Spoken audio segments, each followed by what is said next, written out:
As a farmer myself, it's extremely important to me that we're preserving the family farm for the next generation and not letting China buy our farmland and covering it with solar panels. Ambassador Tom, I know you're concerned with China's growing influence in Africa, especially in their agriculture industry.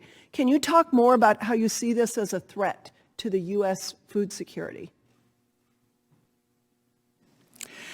Yeah, I see it as a threat in a number of ways. Obviously, we want to restrict as much Chinese ownership of our land as we can. We need to make sure that there's many ways that they can have the ownership of this land through different structures that hides the identity of who actually is involved in that process. So we need to do a better job there.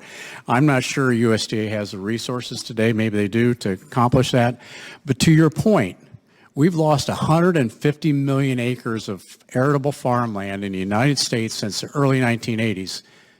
150 million. Today we're losing at the rate of almost 1,800 acres an hour. Wow. It's accelerated during the stimulus bills that came out. But I also look at this. I look at how much land the federal government has control of as well. Mm-hmm. So we need to make sure that the American farmer still has the access to the land that we need to have to produce the food, fiber, and energy, not only for the United States, but for the world.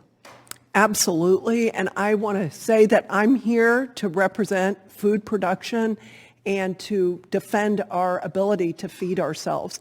Do you think this poses a similar threat to our energy sector, as China's actions in Africa also allows them to monopolize critical mineral production? I've seen it all across Africa. A year ago I was in Sudan, and we saw the Wagner Group, we saw China. I've traveled extensively throughout Africa, and that theme continued everywhere I went. And the conditions people were working in, the mining of materials, I think they control like 65–70% of those critical minerals. Mm-hmm. And of course take them back to China, process them, and then sell them to the United States for solar panels. To take away farmland in the United States, we just lost 600 acres this last winter to solar panels. It's got to stop.